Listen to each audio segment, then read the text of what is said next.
We have a big house with a big attic filled with old gear. Mom says it all must go. But I say each piece has a story. Welcome to the Gear Graveyard. All right, welcome back to the Gear Graveyard with Dad and True. And today it is the Nokia 770. It looks a little ridiculous. A little ridiculous. Yes, it does look a little ridiculous. Let's start with this. What's your guess on how old? I'm guessing 2002. You're pretty close. This is actually a 2005 device. Here's Scout again saying hi. He wants to say hi to the Nokia. It's a 2005 device, which sold for about $350 when it was new. I bought it 2 years later in 2007 for about $150. You can kind of tell that People didn't really like it. it was not especially popular. Okay, so let's open it up. Oh, that's like... So there's the so device. this is it. That's the case. It's got a case, so it slides out of the case. Oh, like this? Hold it. Yeah, there you go. Oh. Look at that thing. And so the idea here is that this was, does it say on the cover? I can't remember if it says it. This is like an internet, oh yeah, it says internet tablet. Nokia 770 internet tablet. And the idea here was this is before there was a smartphone, before there was ever even such a thing as a smartphone. Now, I bought it in the summer of 2007, which also happens to be when the first iPhone came out. Yeah, so the iPhone, if this had had any longevity, the iPhone would have killed it. But it didn't have any longevity whatsoever. But before we get into that, let's just see what the rest of this is in here, because It seemed like, from the picture, it looked like you were using this with a stylus. yeah, I'm sure there is a stylus somewhere. So here's the carrying bag if you don't want to. Just keep it in the case. Well, you can keep it in the case and then put it in the bag. See if you can find a stylus. Here, hold it over here and see if you can find a stylus. Is there? No, not in here. I think it's probably on the device. Oh, on the device? Yeah. Well, I thought it was going to be... Hold it over here so we can see. I thought it was going to be somewhere on the back here. Or maybe it's this guy. Yep, there it is right there. Whoa. Yep, see a little stylus.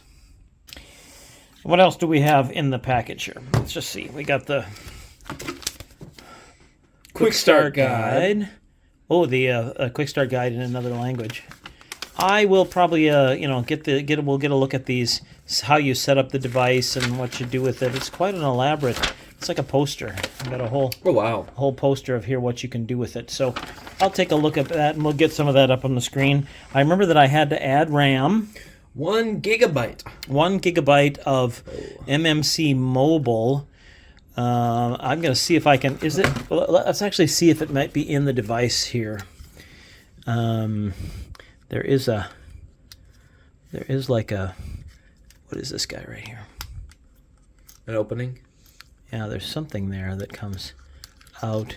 Yeah, that is a. Is that to put a card in, or? Yep, there's a little card.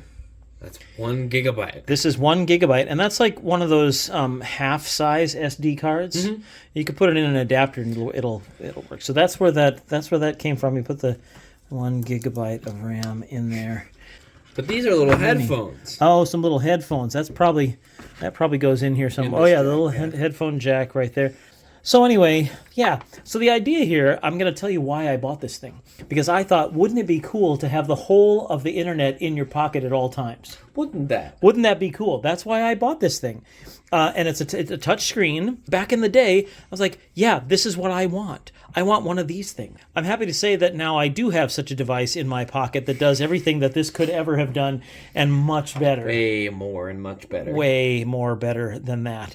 I'm gonna see what I can get this to do, and then we'll take it from there. Okay. It's totally worth looking a little bit at how this was actually marketed, like what they claimed it could do or who the market was for it. So you can see that it has had one update of its operating system. So it was a 2005 device running a 2006 OS that I bought in 2007. Browsing on your favorite websites, relaxing on the sofa, sounds good. Check your emails on the go, looks good. Internet call, take all you want because it's free. That's voice over internet, voice over IP. instant messaging, chat with your friends. All of these things, of course, are big selling points today, sort of. Now on the back, we've got all kinds of other stuff here, including the little symbol for the, you can tell what the source of the operating system. Bluetooth, Google Talk Beta. I don't remember what that was, but I'm sure somebody does. All the many features of this device, the power button, zoom in out, full screen, loudspeaker, zoom in and out. I think that's also the volume. So you can kind of see what all the keys, all the controls were here.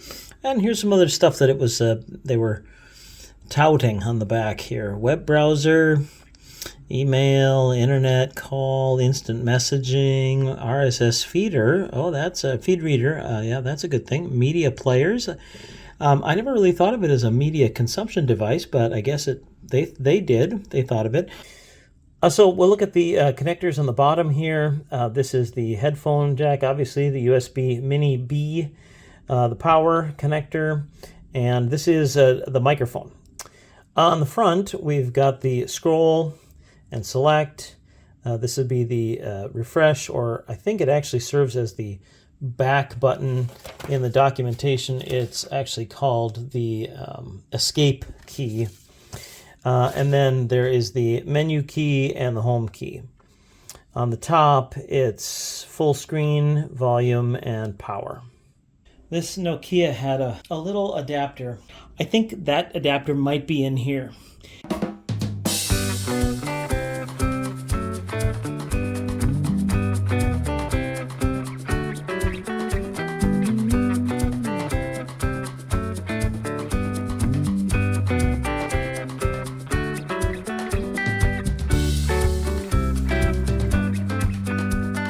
Sure enough, here it is. So we're going to plug it in and let's see what happens. Okay, I've had this thing on the charger for a couple of hours. I'm not sure what's going to happen. I'm not sure the battery's good. The battery's 20 years old. I have a vague memory that this thing stopped working, and that's why I stopped using it. But I also remember that it was not really a great device to begin with. The operating system was really very basic. I think the browser was not up to whatever the standard was at the time, and it was really more of a personal information manager. You could send emails, and maybe so there is some chat. It does say in the literature that you could make a voice over IP phone call, which was a thing, and so I never got much use out of it, but I will say this: the build quality on this thing is amazing. It has some serious heft to it. It's not too heavy, but it just feels really solid. It just feels rock solid, and it's really a nice feel on this case. Everything is very well machined. It feels like you could drop this thing and it would survive without any problem. It would kind of take a direct hit on the screen to do any damage. It's a touch screen, but there's a stylus, so I think the stylus was the primary way to interface with this. I'm not sure exactly which iPhone this is. I can't actually remember. I know this one doesn't actually work, but you can kind of see that it's comparable in size to a smartphone. On the side, it's definitely thicker, but not twice as thick. So it's very much the form factor of what would eventually become what we are all sort of used to. You just switch this thing around, you put it on like that. I am going to press the button and we're going to see what happens. It says press and hold. Ooh, got a splash screen. So it's not bricked, although, wow, clearly compromised there. And now it's coming back to me. It's totally coming back to me. That I can honestly say this didn't suffer any damage. I hardly used it at all, and I never used it outside of my own studio. It was kind of marketed as a browse the web from your couch, but it was not a multimedia machine. I mean, it could Ooh, it's got a little chime there, another little splash screen. And here we go. So what can we see here? Clearly, we've got kind of some parts of the home screen.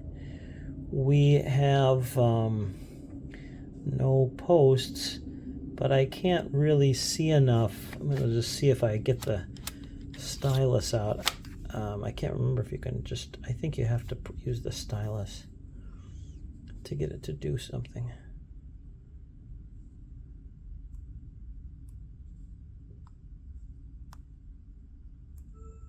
Ooh, got something. Ooh, got some contacts. Looks like I must have hit the contact thing. So I've got some contacts here. Does not slide. But I can just see if we get some. Got somebody's contact there. A document maybe? Yeah. Ooh. Connection to phone failed. So maybe I have this set up to talk to my phone. I don't know. I think this takes us out and out. Let's go back to home.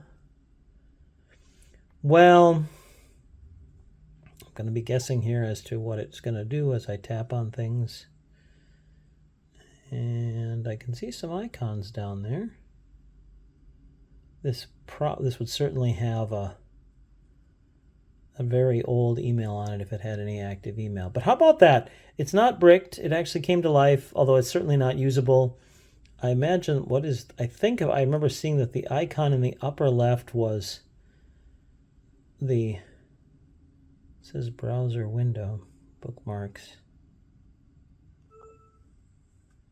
So there's the browser. And probably an error message of some sort.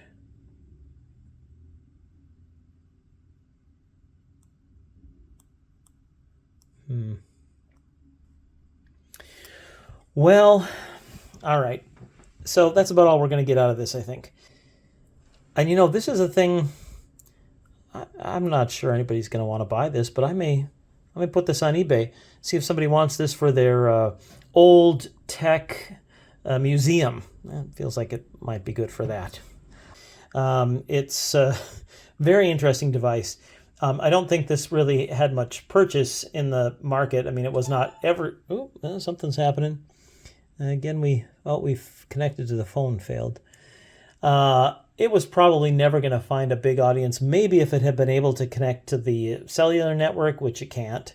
It appears to be able to connect by Bluetooth or Wi-Fi. And for data transfer by the USB Mini B.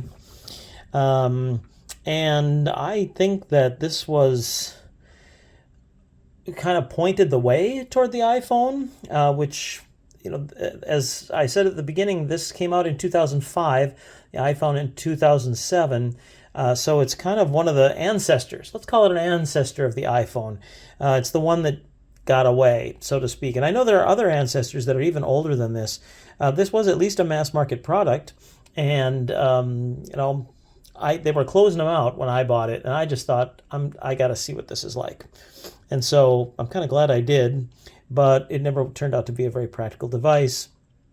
And I think that's all there is to say about the Nokia 770. I want to thank you for watching the Gear Graveyard. If you like this kind of content, please like and subscribe and hit the bell and drop a comment, all of those things.